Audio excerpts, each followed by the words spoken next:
having you guys talk about your books, since that's the reason we're all here, to celebrate you wonderful authors.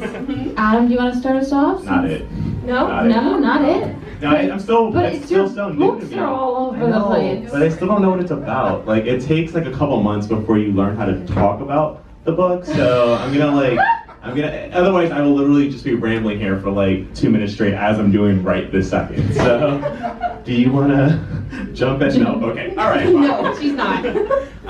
So, History's All You Left Me is about 17-year-old Griffin, who's grieving the love of his life, Theo McIntyre, who's recently and tragically drowned in California, where he was attending college.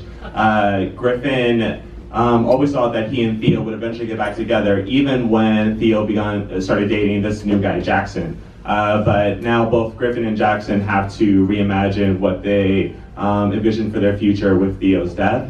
And the book opens with Griffin and Jackson delivering competing eulogies at Theo's funeral, you know, sort of a test of like who loved Theo the most and who was loved by Theo the most, and it's super awkward for everyone at a time where everyone should just be grieving. And and it's about these two boys who were enemies and realize that an unlikely friendship can emerge from their shared heartache. That was really good. Yeah. You're a liar. You've been on tour all week. You've been given the spiel. That was different than everything else I've been saying. I don't know why. I had nerves here. I like that version. Holding Up the Universe is about a boy and a girl. And the boy has something called prosopagnosia, or face blindness, which means he cannot recognize faces. Not even his mom's face, not even his brother's faces, not even his own face in the mirror. And Libby, my girl character, is just about to go back to school for the first time in 5 years. She's been homeschooled because she was severely bullied when she was a little girl because of her weight. And after her mom died, she kind of shut down, and now she's about to go back to school, and she's nervous, but she's also excited because she feels like she can just take on the world, because she's already lived through the hardest things that a person can ever go through, and now she's ready. And the two of them meet through this terrible, terrible, vicious prank that Jack is involved in. And through it, they get to know each other, but they really learn to see themselves and where they fit in the world. Yay! That was a very good synopsis there. Well practiced. Thank you. Okay, we're going to kick things off with a few questions. Do you want to start us off? Okay. All right, so your books are very sad, very real, very raw. What's the draw to writing raw, real stories? And would you like to dabble in world building or fantasy or sci-fi? I think for me, I'm always kind of working through something, and I rarely find myself having to, work through happiness. When it's not that I'm never happy. Saddam. Okay, his new name is Saddam, by the way, because I keep saying Saddam. and it fits with my brand, I guess, because I write sad Adam, if you didn't. If you didn't crack that code. I'm always writing again from some place of therapy. So something that has normally put me in a really depressing state, and normally some kind of what if question emerges from it. So in the case of this book, there was a breakup, which may have been involved with someone in this audience here. So this won't be awkward for everyone. But it was what if this person died? That was sort of my what if question that launched this entire book. And because I think with a breakup already, it's already a deep loss, and it's already an absence. You have this person who you're in love with, or were in love with, and then they are no longer in your life at the capacity that they previously were. So I just kind of did that, but then I took it to the next level and drowned the guy. Are you sad when you write it? No, and I get asked. You cry? Not about this. I cry about other things. The country's current state. Cry about that. But for me, it's always on the mind. So it's actually relieving myself when I am putting it down on paper. See, he calls himself the Taylor Swift of young adult fiction, but I feel like you're more the Adele of young adult fiction. I agree. Because Taylor Swift has really happy songs stay. Adele is hella classier. I'm gonna adopt this. Yeah. Yeah. But the Adele, you're the Adele. Yeah, definitely. Accept it. What about you? Why do you write about sad stuff? Well, Adam, I'm glad that you asked that.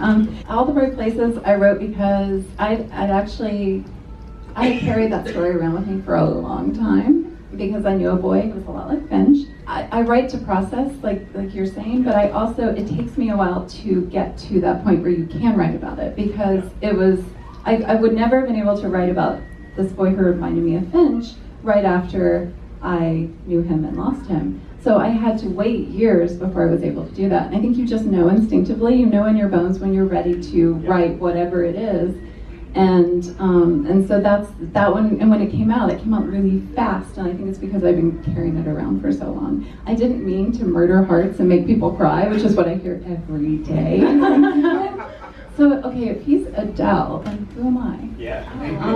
Well, I mean, holding up the universe is more uplifting. I know. I did that as a, I'm so sorry. Let me give you a happier vibe. I mean, like, you could take the Taylor Swift because you're, like, there's the ups and downs. I think Adam just keeps going down. Adam's just always sad. Yeah. I can't wait to read your next one. The one that's called They Both Die at the End? Yeah. We'll see. Telling Tyler if I ever heard one. Please call it that. No, that's literally what it's called. Yeah, it's what's called. It's like comes out September 5th. Yeah. Oh my Yeah. God. We'll see. Get ready. To lighten things up a little bit, you guys travel all the time with your books, and I was wondering if you have any travel anecdotes that you'd like to share. Put you on the spot. Tell us a story. It's like La La Land. This is your audition. Oh, that took me a minute. I love that movie. And I listen to that song like every day. Sing it. Oh no, you don't want that. I promise you. Anecdote. Has anything really bad happened to Yeah, has you? anything gone wrong? Well, I get asked that a lot too, and like, I can't answer that in the Twitter age. Like, someone's gonna tweet it, and the person who was involved with it is gonna see it, and they're gonna realize that I'm speaking ill of them. So I can give you a happy thing. I went to GeekyCon for the first time in 2015, and I got to go to Harry Potter World as a result that weekend, and I've gone 4 times since then. That was like to the point where at the 4th trip, I finally bought the annual pass, because I probably lost like $2,000 from just not having had it Oh, already. you never got. Oh my god. Yeah, so I just kept buying new tickets every time, and Wait, is GeekyCon in Florida or is it out it's here? in Florida. Okay, Yeah, cool. yeah. So you got the better. So I Harry got Potter the part. yeah. I'm sorry, I got the superior Harry Potter world. Yeah. What about you? I went to the Philippines in May of last year, and it was amazing and overwhelming, and one of the best experiences I've ever had as an author. And one of the coolest things was I had a security detail. So I had Very Taylor Swift. It was so Taylor Swift. I had like 8 security guards who had to walk me through the mega mall in Manila, and I felt so important, and they had to take me to the bathroom. And I was like, and then I was so spoiled, and I got home and I was like, I have to go to the bathroom by myself. I would think that would be relieving, actually, to like not have 8 guys following you into the bathroom. But once you get used to it, it takes you a minute. You get used to that like Spy Kids life. Remember when Spy Kids when they like walk back and forth? No. Does anyone know what I'm talking about? Every time she moved, there was like 10 people around her. Yeah, I was like, and even now I'm like, No. That was lost on me. I'm sorry. It's Spy Kids 2. It's obscure. Now you're bringing sequels into it. Yeah. Okay, Natasha, you can. Okay, so we see history and present time in Adam's book because it flip-flops the chapters. What well-known story would you like to see past and the future? Okay, I feel like Harry Potter could be my answer. No, for everything. No, but I have a great reason. Look, I have a great reason. Maybe I have a great reason. Let's see. So the Marauder era, like we could have gotten. That is true. Yeah, we could have gotten Harry's crew like when they were like Harry's age and everything. That could have been a really great like parallel. Yeah. Yeah, and then at the end. See, aren't you glad you let me talk? But that's the answer that we would all give every time I feel. Yeah, no. It's a cop out a little That bit. is. I'll think of another. I don't even think of one. Do you have one, Jennifer? I was gonna say Harry Potter, but I have one. Yeah. The circle age of the Mortal Instruments times. Yeah. I feel like that's like my answer. Except it's like a little less everyone would choose. Okay, sure, yeah, that's a good point. I'm trying to think if there's like a different like fantasy book or something. Sorry, this was really hard. Yeah, no, you can see that we were not prepped before, which is great, but Harry Potter. Okay, that's good. It's thank okay. you, cool. Go on. Thank you, God, that was so Next hard. question. What TV shows are you guys obsessed with right now? Does everyone know the answer for me? Yes. Yeah. Is it supernatural? Yeah. Oh yeah, I've seen you on Twitter talking. Her profile picture is with Jensen. Oh yeah. Yeah. Oh my god. Yeah. Wait, is it with Jared? Or is it with Jensen both? and Jared. It's both of them. Both of Yeah, them. They're hugging her. But But it's a Jensen Jared sandwich. It is, and I'm hanging onto Jared like for dear life, and then That's why I think I thought it was Jensen's just him, behind yeah. me, and I was like vaguely aware of him. You I can be third vaguely wheeled aware Jensen. of Wait, when did you take I this picture? barely even looked at him. At the I was just Supernatural like, Convention. Was that recently? Yeah. Nice. Is this your first time going through it? No. Okay, I have not watched it yet. Oh really? Yeah. So I don't know. How many times have you been to the Supernatural Convention, Jennifer? 3. Nice. That's right. Yeah. And what was really fun is this year I took some readers with me, but the year before I ran into some readers there who were like, "Are you Jennifer Niven?" I was like, "Yes, I am." That's how you know you made it, because that's not a YA like conference. That's awesome. It helped the context of being at a supernatural convention. Sure. Helped. I feel like I just like obsessively watch Family Guy. Like I know that's like I tried the OA recently and I was just Yes. Same. no. saw the pilot It this was week. I was not a yes. No, I'm a Oh, no. okay, good. Okay. I feel this. I couldn't. Yeah, we couldn't get through I it. couldn't get through the first episode because I was Me like, either. this is very uncomfortable. Like it's not even like I fell For some asleep. Like I reason. intentionally went to sleep. It was just 'cause I was very just so weird. done with it. Yeah. Yeah. Stranger Things didn't do it for me either. What? I love Stranger Stranger Things. Things. Yeah. No, you gotta give it a Thank you. second. No, you gotta give it more of a second. Team I think us. the Stranger Things. No, well I mean like I love the narrative with the kids, like they were great and the teens were fine as well. Like the cop bored me. Winona Ryder The cop is the best character.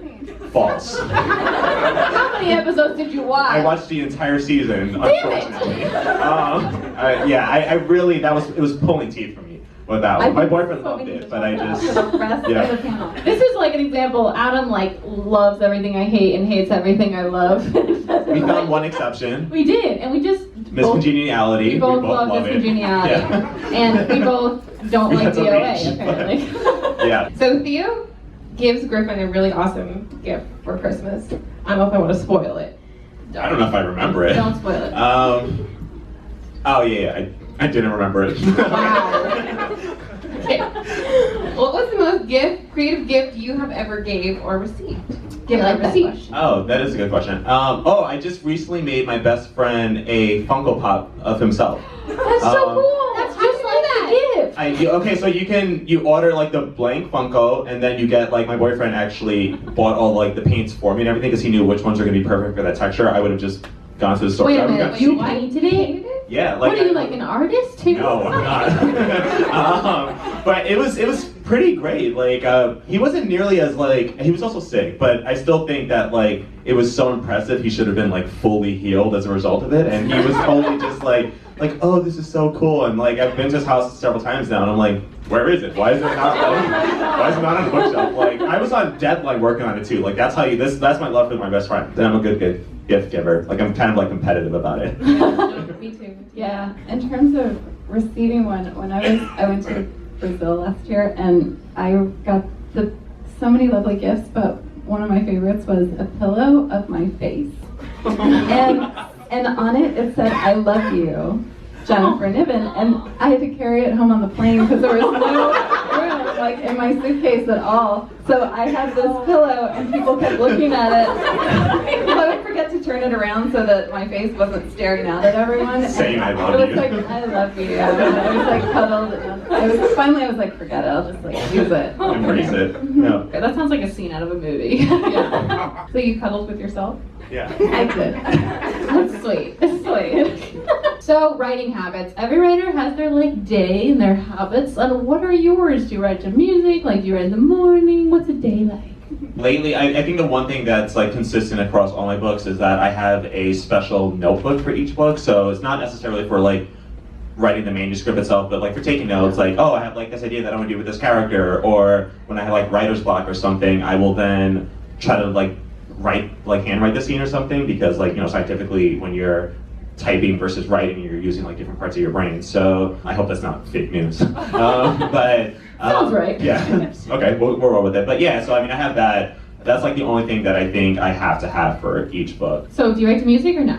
I can. Like, do you write to sad music for the sad stuff? No, I right? tend to listen to like Glee covers. I mean, they have some sad ones, but I mean, I You can would listen. never know that reading your book. How did you leave that out when And you were talking about it's so funny because I was doing an interview today, and one of the questions was fill in the blank. You would just by looking at me, you would never know this, and my answer was that I obsessively listened to Wait, Glee covers. Did you watch Glee till the end? To the end. I'm impressed. Yeah. So did I, but I'm like, I'm dying loyal. Yeah. I mean, I'm loyal too. I finished Stranger Things even though I hated it. But You didn't finish Love Actually. oh, you're right. Well, I mean, I have my limits. Love Actually, I think, is one of those things that people are universally agreeing on. Like, if you have seen it years ago, like when it was like fresh and when you weren't exposed to like quality films, I guess. And but yeah, it's just like never been for me. I have no problem taking on an entire audience for like me versus Love Actually. But yeah, Did you like my version of Love Actually? it was very adorable. Thank you. Jennifer, what are your habits? You know, I make playlists for every book, and that's one of the few consistent things, because as Adam says, like, I mean, every book that I've written, and Holding Up the Universe is my ninth, they all want to be written differently, and you just never know. Just when you think you've got it down, the next one's like, we're gonna, no, a totally different way. But I always make playlists, and Holding Up the Universe, I actually listened to the playlist while I was writing, but I usually don't do that because the words distract me from my own words. But I always make playlists. Are you like a white noiser, or are you just like in silence? It depends. Like sometimes, you know, music with, for instance, the Stranger Things soundtrack has no words. Yeah. And I you can give bring you it no, up. but that I won't fight you on that. Like, That's an excellent It's a soundtrack. good Yeah. soundtrack. So like, you know, soundtracks like that or music like that I can listen to, and it, you know, if it, all the better if it evokes, you know, a sad mood. Right? Yes. Yeah. The feels. What was the first impression to the person of the left of you?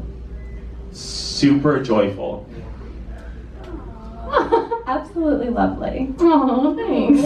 These are such nice I first know. impressions. I mean, if we weren't nice about it, this would get really awkward. I'm down for a crazy one, but Natasha, I mean, what, am I doing you? Yeah, you My are. first impression of Natasha was that she was super nice because she just like messaged me out of nowhere to That help was me. more stalkerish than nice. It was nice. She was like, I love your videos. I'll help you with Page Premiere. We were working on the same website. Yeah. Oh, Adam. Sassy. Accurate. When did you guys meet, by the way? Yeah. We don't know that. Story time. We met at... It wasn't your first launch, was it? Was it before? Yes, no, we met here for the first time when I did the LA launch, so the LA event. Oh my god. Yeah. It's like our anniversary. So it's our, reunion. It is our anniversary, sort of. Like a year, 8 months later, but yeah. But More Happy came out June 2015. And then I did an event here towards the end of June, yeah. That's I right. remember I the feel first like I've time. known you Because forever. I finished All the Right Places on the plane ride here. That was my book that But brought we me had on tour. talked, like we had Yeah. talked before we got actually met. Exactly. Right. That's what it is. I'm gonna share my impressions of you guys because both of them are really good. Like, I was at BEA with Jesse, and Adam just came over and started talking to us. He was so nice, and I was like, "Who is this?" It was like before your books came out, so I didn't know. And it was just like, "Who's this really nice person who just like started a conversation with us?" And then Jennifer, like, I feel like the first time I really talked to you was at Y'all West, and like I was asking her to do like a dance move with me, and she was such a good dancer. It was just like, That was so much fun. I know, I just like felt like very intimidated by how good your like shimmy was. Like she was like doing You a were so shimmy. good. I love that. I was not a good dancer. You had to We did, put like, me a on jig. on the quick thing Yeah, for like yeah, the like longest, the yeah. Irish thing. Yeah, I would try right now, but my pants I think are too tight. So. So I have the next question here. It's a weird one, but I've been asking everyone now. It's the favorite vegetable question. What are your favorite vegetables? This is a really useful panel for any writers in the audience. Favorite vegetables.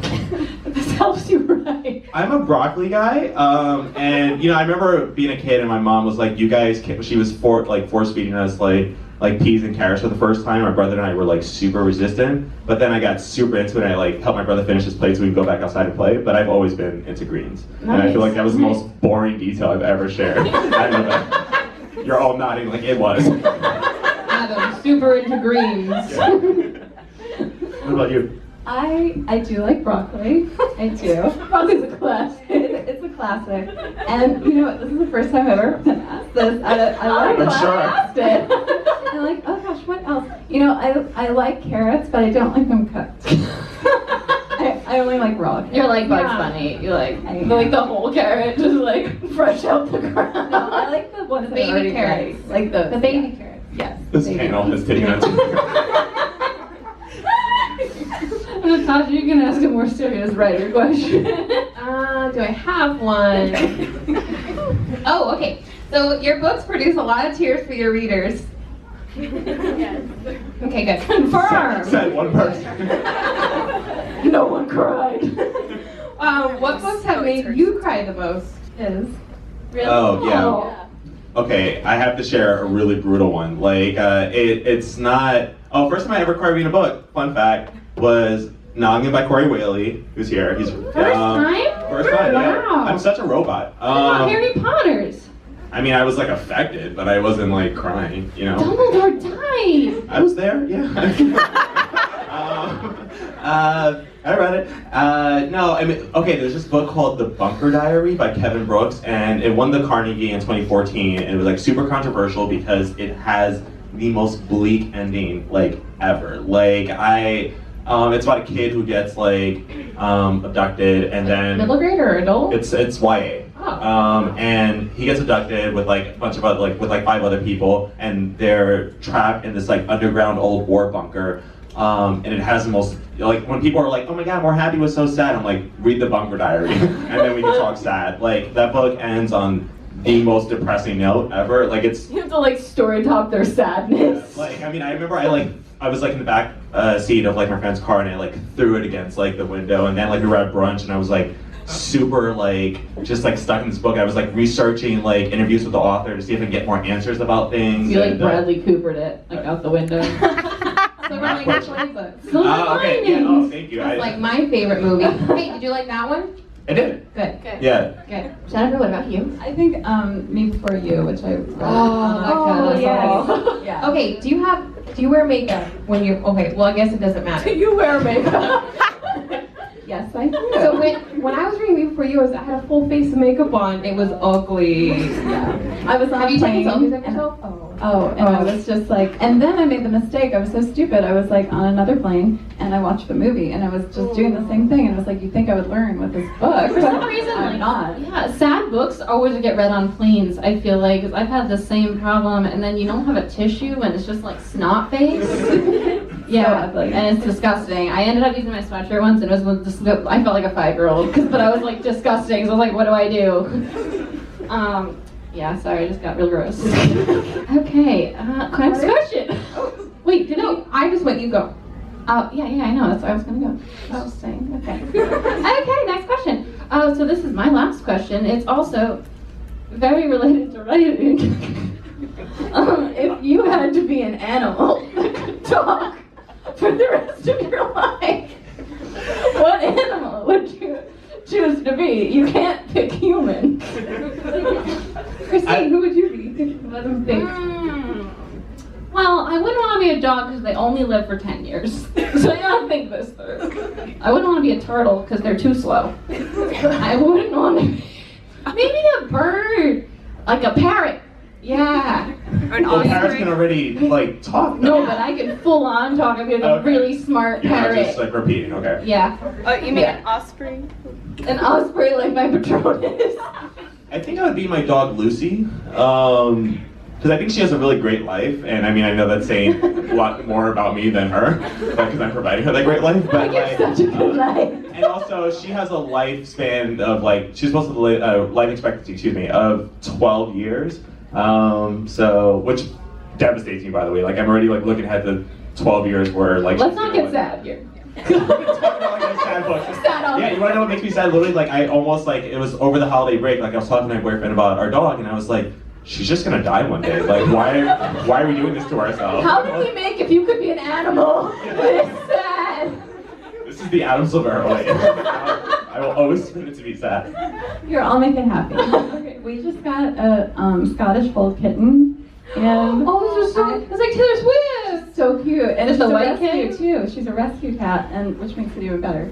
And she's so cute. She has these wide blue eyes, and now she has her own Instagram account, by the way. Because the What is vet it? said if you made an Instagram account for her, I would totally follow it. So I was like, Oh. oh, I guess I'll do that. I And love so, animal Instagram. oh my god. So I think I would be Luna. Her name's Luna Lovegood. Oh my god, I have a friend who has a white cat named Luna Lovegood. Wait, is it like the white Taylor Swift cat? Is that what it is? She's like a cream colored, like she's a Siamese Olivia, mix. Taylor Swift's cat. Olivia. Was Olivia and Meredith? Yeah, Meredith is the great cat. Yes. Yeah. I'm well acquainted with Taylor Swift's cats. Oh my god, and since I'm the Taylor Swift of YA. Oh my god, it's perfect. Oh my god. You just fit more and more into the Taylor Swift of YA name.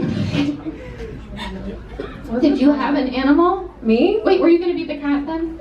Jennifer? I think I'll be the cat. Okay. Did you have an animal? I said mine, so you have to say one. Okay, I don't know. I don't want to be like a hunter. I was gonna say wolf. Why are you laughing? You were just so frustrated with like having to answer this question. I don't know. I mean, oh. I might want to be a monkey, like a chick. No. I would probably pick like something in the water. Like you said turtle, but I'm gonna say sea turtle because it can go in the water. Yeah, but like slow on land. So they got that hard shell. Okay. They're like protected. Okay, whatever. Sea turtle. Your choice. Your choice. That's it. We're That's done. it. Oh, we're good. We're done for games now. So we're gonna do a quick game thing, and then we're gonna also try to leave room for I'm gonna actual get questions from you guys. What kind Yes. of fruit we want to be, whatever, whatever crosses your mind. Yes. Nothing can top the animal question. So we have a little game. We've all read Harry Potter, right? Yes. Yes. Yes. Okay. A little Harry Potter trivia off game for y'all planned. But we both have 5 questions, and you can participate in my questions, and I'll participate in yours. Okay. Okay. You want to go first? If the three of them can't get it, then it goes to audience. Yeah. Yes. Yeah. Are we doing? Yeah. I was just gonna say. I think we gotta do like a beep hand. Beep. So if you want to answer, So we're saying beep. beep. Say something. Sounds right. Okay. Okay, you all can help me who you see first, because I'm looking down. First question. You ready? I'm ready. What is the date of the Battle of Hogwarts? Beep. Oh. Yay! Second. What year? 1998. Yeah. I was praying you were gonna say 97, so I could roast you. All right. I know what date the Battle of Hogwarts happened. Okay, next Love question. I do love dates. What date was Harry Potter published? Oh. That wasn't a Calling you out. Like the Oh, first. Yeah, I didn't even know. The first. Go ahead. First published. The year? I don't know Yeah, the yeah. month and the date. Yeah. 98. Nope, wrong. Do you guys have a guess? No. Just guess. Wait. Yeah, Jennifer has a guess. 97? Yes? Do you have a day and month? December? No. September. No. I think that might go to Jennifer because. July Oh, 31st. wrong. That's his birthday. Yeah. I mean, it was a guess. No. It was a guess. Okay, I'll enlighten you. I'm gonna give it to Jennifer because she got the year. It was June 26th, 1997. For all you people who Fun would like fact. to know that for the next time you're asked. Question. What year was Dumbledore born? What? Beep. I didn't beep. Yeah. 1901. No, he's not that young. Someone go. 1880. Yeah. Oh, you're so close. 1882. Oh. I wasn't done. I was still just spelling it out. Wow, I really just. Good knew that job. one. Good Okay. job. Got 1 point. Is this your Cool. first point? It is my first I point. think it's indeed. 1-1. Yeah. 2. On the count of 3. Yeah. What are we doing on this? Ready? Oh my god. Experiments! So Where did my sweet. question go? Are you ready? Yeah. I'm not on 3, guys. Yeah. I want you to act out and say an unforgivable curse. Oh my god. Crucio. Stop it! I said 3. All right. I was so ready. You scared the crowd. 1. What are you doing? She's pulling out a wand. Which she just casually has on her. 1, 2, 3. I I got it. I think I got it twice. But Okay. I was standing. And you have a wand. Proper I have technique. Get over the wand. You would have died had this been an actual duel. Actually, Crucio doesn't kill you. I know. Well, once I had you down, I would have Avada Kedavra you. So I wouldn't do that because then you break your soul in half. it's fine. This one's kind of easy. Oh, sorry. What was the name of Riddle's family gardener? The Riddle's family gardener. That's kind of easy. Well, think book You mean the guy who was killed in Yeah. the first chapter There of we Goblet of go. Fire? Yeah, there we go. Yeah, Come on. What is it? He has a name. It's. Gardner. I'm trying to think of like a hint, but no one has this name. I'm just blanking. Oh! It's also the name of famous singer from New Jersey. I think he's from Jersey. Billy Joel? I know there's no Billy Joel in Harry Potter. No, more like Bruce? no, not Bruce. Sinatra. Frank? Yeah. Frank the Gardener? Frank, what's his last name? Marshall. That's a director. No. Well, does anyone in the audience know? Yeah! Scotty! Frank Price. Point to the I'm gonna audience. check your Google search history on your phone, and if you look that up, I'll be pissed. Aw, shouldn't have told us that. No one else get ideas. No one else get ideas. No one thought to Google. What is Dumbledore's full name? Oh! Albus. You're supposed to beat me. Albus Percival Brian Wolfric. God, You did it in the book. I messed up in the book too. See, look. Beep. Yes. Albus. Brian Percival. No. Damn it! What's the order with Brian? No, that's No. I have this like a very similar scene in the book. So I put it in here. You know, Jen? I only know the Albus and the Percival. Can I try don't know the And One more Dumbledore time. part. Yeah, Albus of course. Wolfrid. Wilfrid. Albus Wolfrid. No. Albus Brian You Wolfrid. basically got it right. Nope. Oh. So yay. No, do it again. I don't remember my error last time. Brian was wrong. Brian was wrong. There's too many variables. Albus Percival, Wolfric, Brian, Dumbledore. Okay. I bet you. Okay. Oh, Those are really. that question's always so hard, no matter how many times I answer Yeah. it. There's too many names. Here we go. This is an easy one. What spell does Cedric Diggory do to complete the second task? Wait. Oh, the Wait, say it again? beat. Yes. I'll use it in a complete sentence. Cedric Diggory uses the bubblehead charm Yes! to complete the second task. Yes. Boom. I think you have like 3 points now. I think I won. Okay. I think there's a few more questions. Okay, this one's hard.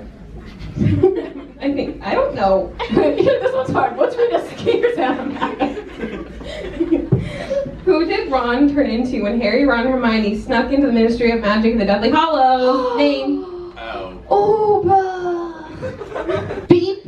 Okay. Does his name have Brian in it? No. Does it have Stanley in it? No. Oh, is it one of the Death Eaters? No. No, right? That's it a was random. it was a Ministry It was like a employee. random, yeah. Yeah. Does anyone know in the audience? Brian Watch Wilson. me, Scotty. What's his name start with? R. Redwood. No. Redwick. No. Damn it, I don't know. What is it? Reginald Cattermole. I knew it, Cattermole! You should have said it. I thought you were talking about the person he put. Oh, I was thinking the bank when they go to rob the bank. This is really hard. I mean, like, there was no prep for. Like, Okay. normally when it's Harry Potter There's- trivia, it's like stuff like, oh, I didn't read the book in a few years, but I still know these answers. And like, these are like. I was thinking of Christine in this because she knows everything. So I was trying to give you guys an. I would have got it if I knew the think. Never mind. Okay, only 2 more questions. Here we go. Cool, and then we're gonna take audience questions. Yep. How old was Robert Pattinson when the Goblet of Fire film came out? 17. No. 18, 19, 20. 19. Okay, you just answered 10 times. I knew it was around that age. You just said 4 ages. Hey, this isn't a Harry Potter question because I'm sick of those. This is Star Wars. Okay. I did- Alright. Yeah. Ha. No. What planet was Anakin Skywalker from? Ha. No. No. I don't know any other planets. And now there are too many planets, and So you just won. no, it isn't. This is Earth. What is this? Arrow? No, what is this? What is Tatooine. Thank you. You're right. You're right. That was Oh, easy. I knew that too. I didn't realize. You're right. That was embarrassing. Okay, the Yeah, last looking Harry back on it. Potter question. Here we go. Then we're gonna take questions from the audience. I'm sorry. These were harder and took longer than we thought. You have to break through a wall. What spell do you use? Stupefy? No. I mean, you could use it like No. theoretically. Reducto. Yes. You're right. That's the better one if you're trying to get through as fast as possible. But like, if you don't mind just chipping away at it for a bit, Stupefy is the way to go. You have to stun someone. Stun the wall. What's gonna happen? Let's open up to audience questions. Who has questions? No, someone I didn't date. Carrie Clutter. Hi.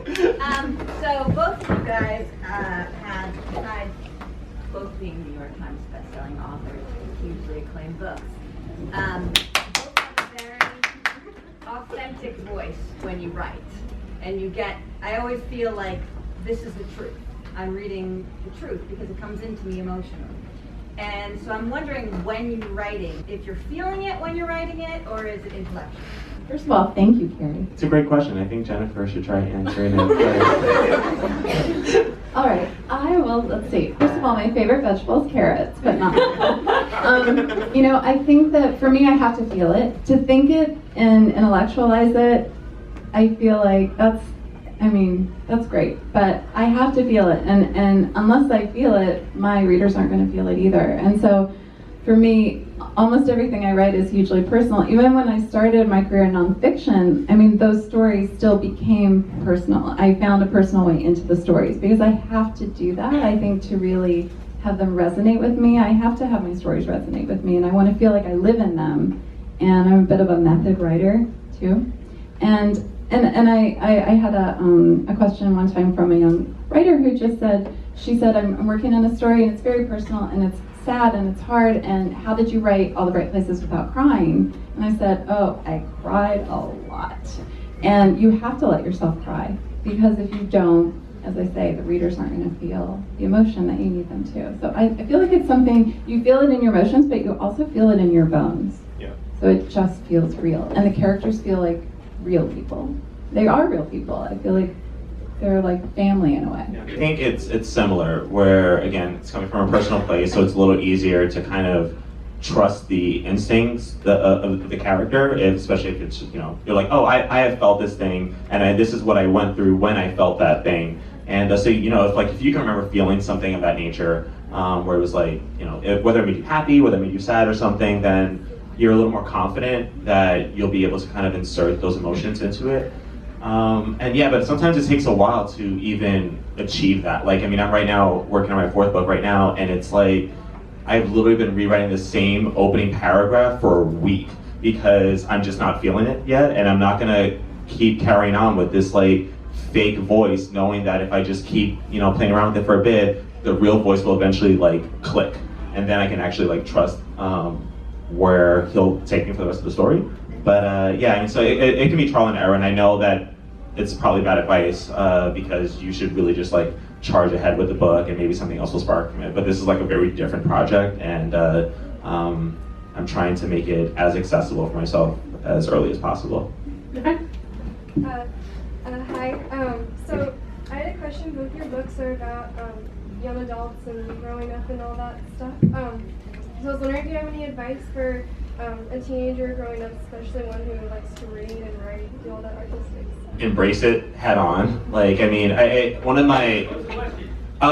The question, hello Jay. The question was, if you're a teen, what advice we would give to teenagers who are super enthused by writing and reading and in the arts in general, and what advice we would give to, put them on the track for awesomeness. And I wrote a lot of fan fiction when I was a teen, and that's because I was super excited about all the things I was reading and all the different possibilities and such. I was really intimidated by writing my own original stuff. So fan fiction was a lot easier because the characters already existed, the world was there, the rules were set up. I literally just had to jump into the playground and have fun, and that taught me it got me, because writing by itself is already really hard. Writing entirely new worlds from scratch is even more difficult sometimes. It made me really comfortable with writing to the point where I was like finally ready to start writing my own like original books. Like more happy than not, I was good to go. As I'm saying, I think just writing,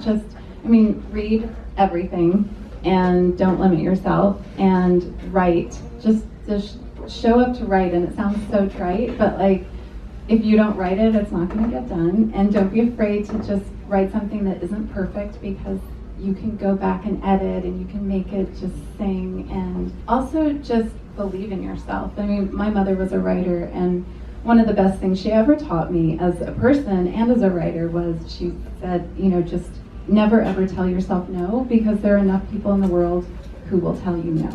So don't be one of them. So I would say just always believe in your work and yourself and write with your full heart. That's great advice. Question? Ex-boyfriend Corey Whaley? Jennifer, I adore you. I don't have a question for you because you didn't murder me in your book. Thank you, Corey. I adore you too. I'm the character that he kills in this book in the first chapter. I'm the real life version. But it's okay, he knew I'd be here. Yeah, asking this question. I'm also an award-winning author.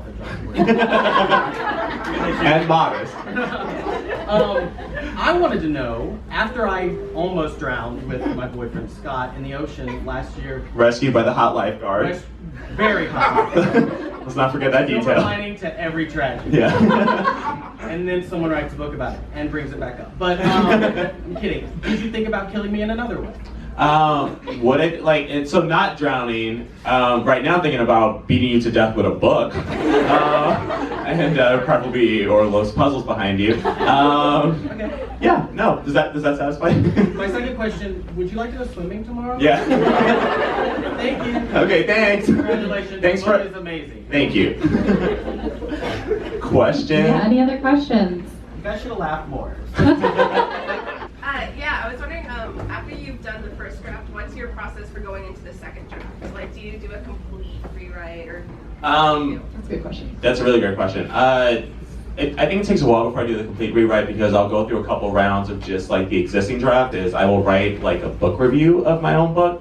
So, because I was a book reviewer before I wrote a book, and so it taught me a lot about how to like identify the strengths and weaknesses of a book, and also just how to summarize a book. Like that's so important, like to see if you can summarize your own book, because you're gonna have to know how to talk about it, and if you can really narrow it down like in a succinct paragraph, then the plot is like really clear. But if you find yourself like really meandering in your explanation, it might mean that some things need to be reined in a bit. But when I write these book reviews, it's essentially like what I think the book's about, what I love the most about the book as, in its draft state. After I finish the first draft, and the first draft is always, it's constantly like being added to and kind of edited along as you go too, because you think of things inevitably as you're in like chapter whatever, you think, oh wait, this would be great to like, let me tie this through the whole book, and I'll go back and add that in. But after I finish the first draft, I take a little break from it, depending on what the deadline is, and step away from it, and then just try to clear my head. And then I find whatever rises to the surface, you start thinking about all the things like, oh yeah, you know what, I want to go in there and I want to do this and I want to do that. And then you go back in, and then I tend to like go back through and just keep doing it until I can't do anything else, and then it's time to turn it over. That book review thing is really interesting. Do you read your draft again before you? Oh yeah, do I mean. it? So like you don't change anything, you just read it. Like if there are like some word choices I can tweak, I'll just knock that out. But yeah, like I'm not there to do like the heavy revisions just yet. It's produced 3 books so far, so it worked. Cues. Back there. Oh, that's fun. What's up, Jay? I'm curious about what your initial kernel of an idea was for the book. Were you initially like, I want to write a book about loss? Or did you have the idea for the story first and then you decided your themes came to you after that? Yeah, love to hear your answer too for holding up the universe. For me, it was like I was going through the breakup, and then I had the idea of oh, by the way, if you're wondering why, because I know I kind of explained this already, they kind of came in a little bit late, so sorry, Jay. But basically, I had the idea, and my ex-boyfriend had told me that he and his boyfriend had almost drowned, and then I thought about, oh my God, well, how would this have actually played out if like he had drowned? So I kind of wanted to imagine that, but there were a lot of things along the way that I, sorry. I wanted to imagine that because at the time, like, I was still in love, and I'm like, oh my god, no, like, I thought we would get back together, sort of deal. Not like because I was interested in seeing him dead. No, so, God, I really needed that cue to, like, you guys laughing so I knew where I went wrong. But I mean, there are so many things that surprised me. Like, I didn't anticipate the character having my OCD. Like, he has all my identical compulsions, like 100%. And that was just something that when I was writing, it surprised me, and it felt true to the book too. So yeah, I mean, like, I had the idea, and then some things, I don't know, I'm trying to now feel like I'm just like saying the same words over and over again. And I have, because I've been touring for a week. It started with the what if question, and just kind of evolved from there. The kernel that started Holy Empty Universe was a conversation with my cousin, he's now 16, he was 14 at the time. And he has prosopagnosia, or face blindness, which is what my male character has. So he can't recognize the faces of the people he loves. And I was curious about how he found the people he loves in the world and how he remembers them. So people with prosopagnosia have to use cues like hair or voice or walk or something like that. And he said, I remember them by the important things, like how many freckles they have or how nice they are. And I thought, oh my God, that would be the most amazing way to see the world. I wish we could all see it that way. So I wanted to write a novel about seeing and being seen, and that conversation just kept at me, and then the book came out of that. Any last question? Yeah, we can take one more. Oh, now we finally have more questions. We're like running out of time. First, okay. Okay. Adam, I just want to say that you're like a great contribution to the LGBT community. I feel like you really go out of your way, especially like on Twitter. Something that I really appreciated was during the poll shootings, like you were putting your email and you were telling your fans like don't go out of your way and telling them to email you, and I just felt like that was really great.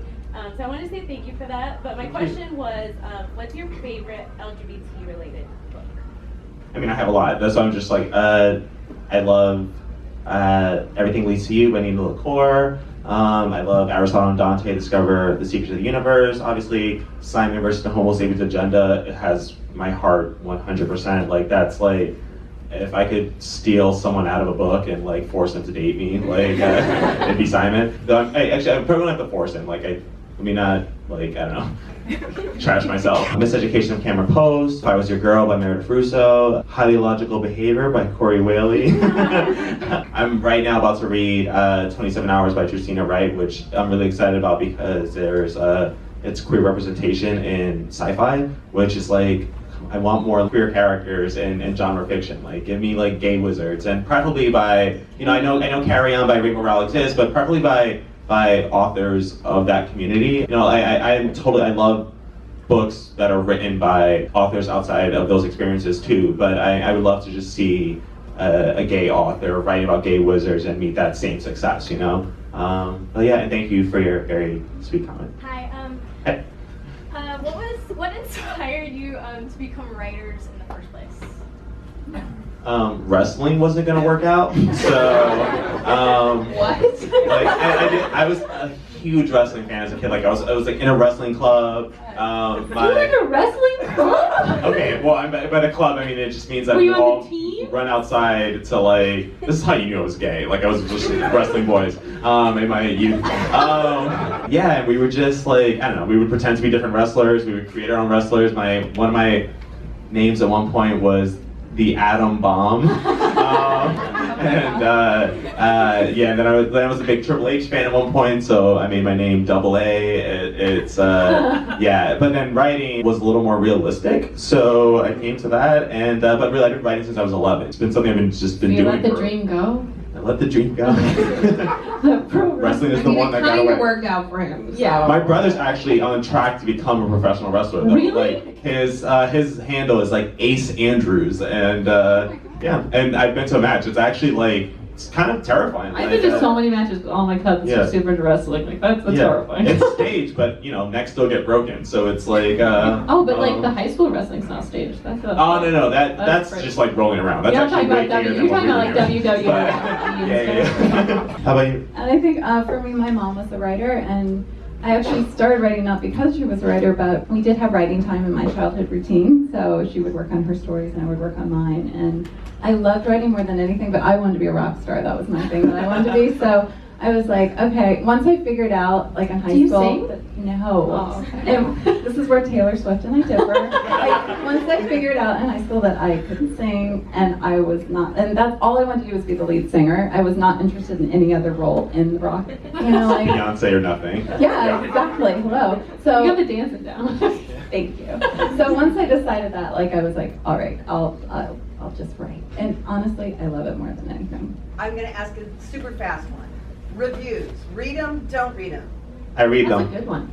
Fight me. No, but really, okay, so I mean, I started reading them because, like, you know, when you're putting a book out, like, in the world for the first time, like, you want to know what everyone's saying about it. Like, you're just going to be obsessed, like, no matter what. Like, but I actually found that I was learning so much about, like, what my books were about, and just, like, things that I was, like, succeeding in and things I was, like, failing at by reading hundreds of reviews, you know? Like, reading reviews actually helped shape History Is All You Left Me because my best friend was reading like the first like 20,000 words or something, and he was like, I really love this, like your writing's gotten better, it's just so depressing. And More Happy Than Not is like sad too, but like Aaron is like really charming in his own way, and Griffin is like obnoxious. I mean, he's grieving the love of his life, like, I mean, he can be like really irritating, and I wasn't gonna start having him like tell jokes or be like, you know, stupidly like sarcastic just to kind of like relieve the reader. But then I was thinking like, oh, what if I could like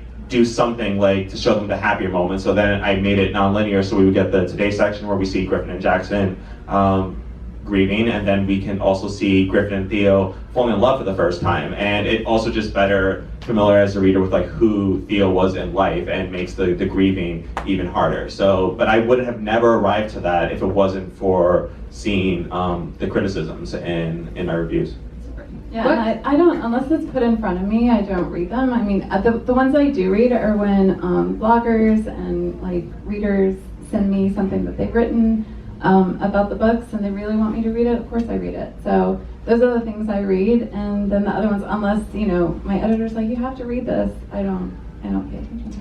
Do you ever read anything, like, because you read all your reviews, do you ever read anything that, like, is negative and gets you down and, like, makes you not want to focus on laugh it? when I read them. Really? No, because, I mean, like, I'm well aware that no book is going to be perfect for every reader, so it's just like, you don't get it, fine, you know, but, like, I mainly read them for the good reviews, too, but I'm also that person who, like, can be feeling really good about the way he's looking and then like say, oh, my hair looks so stupid today, just so I can get a compliment from someone.